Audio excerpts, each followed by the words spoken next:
Bate del siglo. Estamos a punto de vivir un sueño hecho realidad, el momento que todos estábamos esperando. Un tipo que tiene una mentalidad de guerrero. A un paso de lograr lo imposible. Estamos en el Madison, ha parado de vibrar. Y el público de Nueva York recibiendo a uno de los grandes favoritos para llevarse la parrilla de hoy. ¿Qué es lo que va a ser? Está loco. Hoy es el día. Hoy es tu día. Ni pajarito ni hostias. Hoy el pajarito se queda sin alas. ¿Me entiendes? Quiero que se partan por la mitad.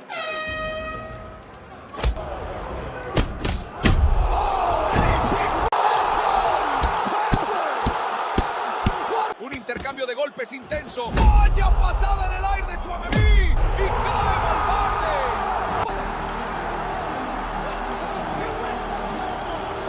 Dos sobres, ¿qué es esto? Parece ser que les ha dado una carta de despido. Valverde está destrozado. Y Tchouaméni enfadado. Ha caído de rodillas. Se está dando cabezazos.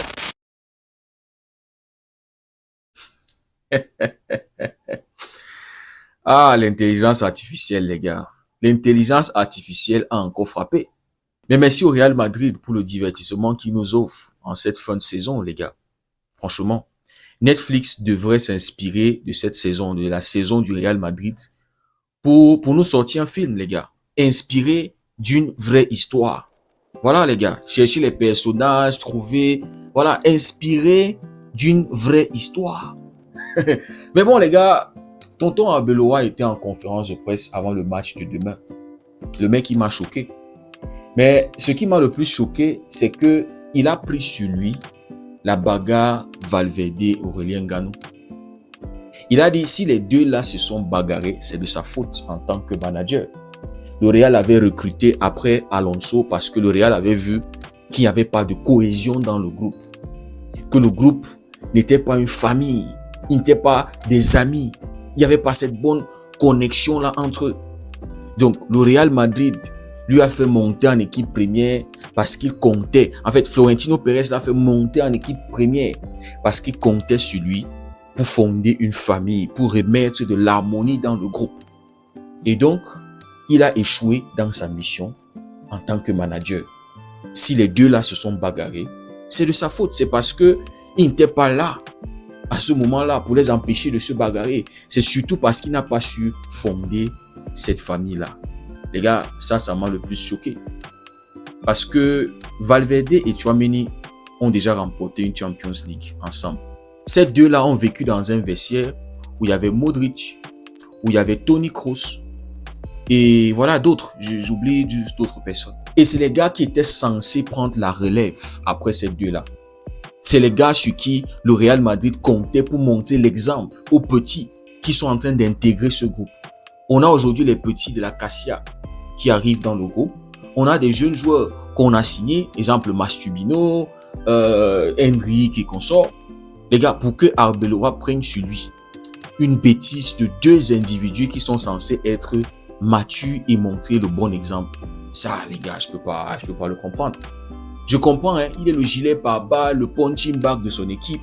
Je comprends qu'il peut assumer toutes les défaites. Déjà que son truc d'assumer toutes les défaites, voilà, ça ne passe pas bien même chez les Madrilènes.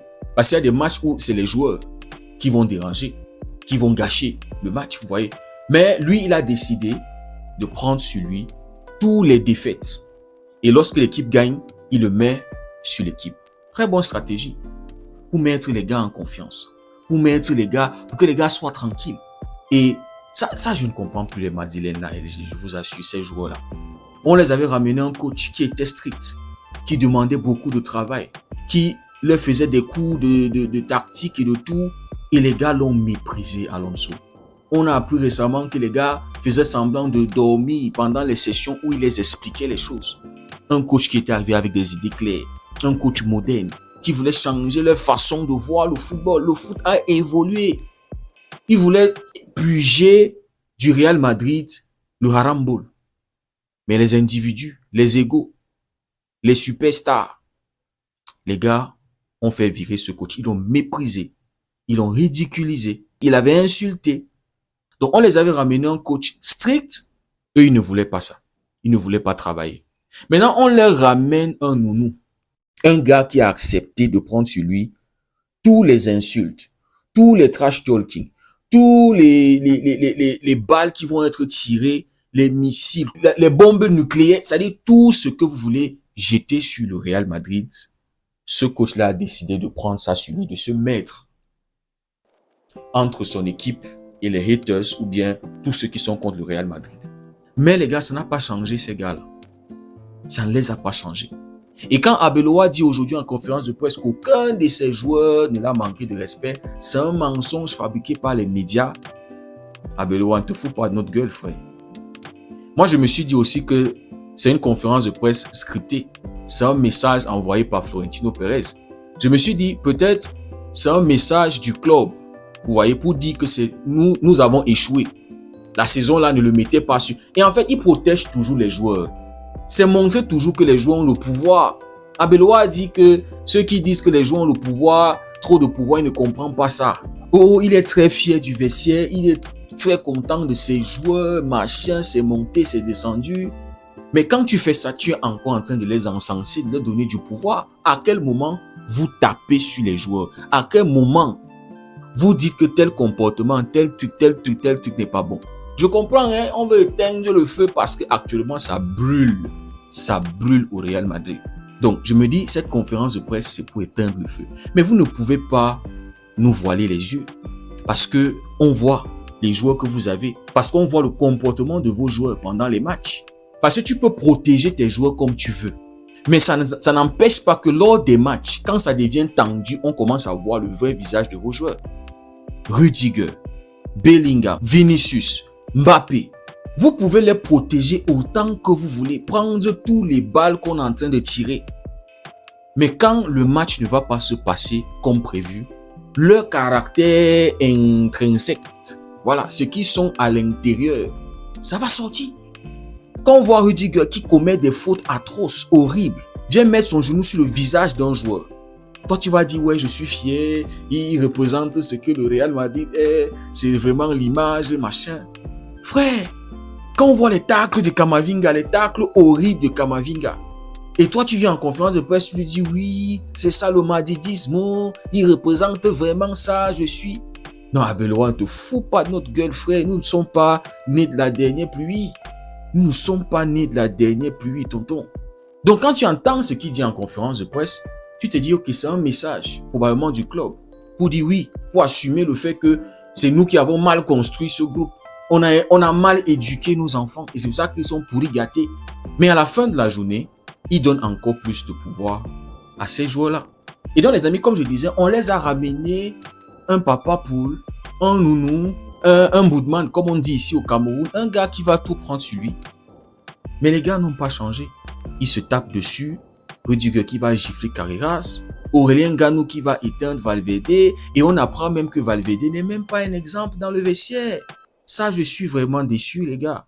C'est-à-dire, quand je regardais Valverde, en plus le successeur à Toni Kroos, on apprend aujourd'hui que dans le vestiaire, Valverde, c'est celui qui taquine, c'est celui qui met les autres mal à l'aise, c'est celui qui provoque. Et même cette bagarre-là, c'est lui qui provoque. Ganou qui était agacé, était obligé de réagir.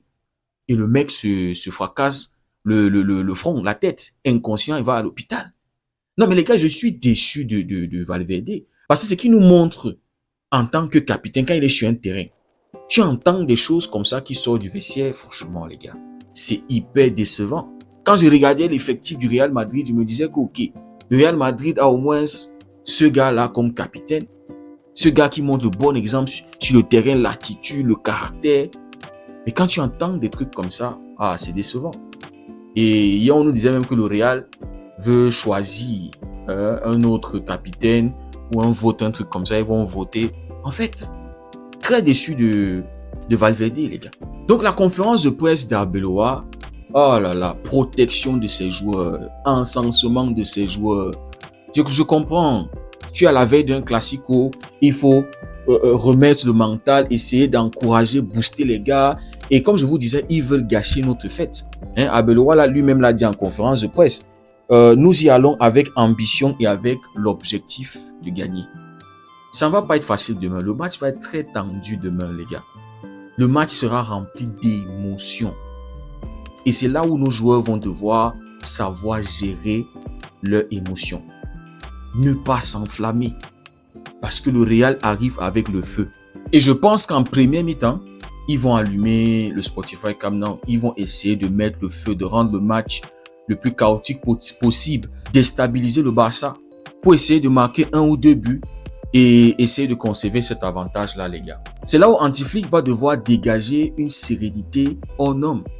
Il va devoir montrer qu'il a le acquis des vainqueurs. Et les gars, j'avais oublié quelque chose que Arbeloa a dit en conférence de presse, parlant des joueurs qui ne jouent pas. Il a dit, si un joueur ne joue pas, c'est pas parce qu'il a un problème personnel avec ce joueur. C'est pas parce que le joueur lui a commis un tort. C'est juste parce qu'il a jugé qu'en ce moment-là, le joueur n'était pas prêt à jouer. C'est pas pour les affaires extra-sportives.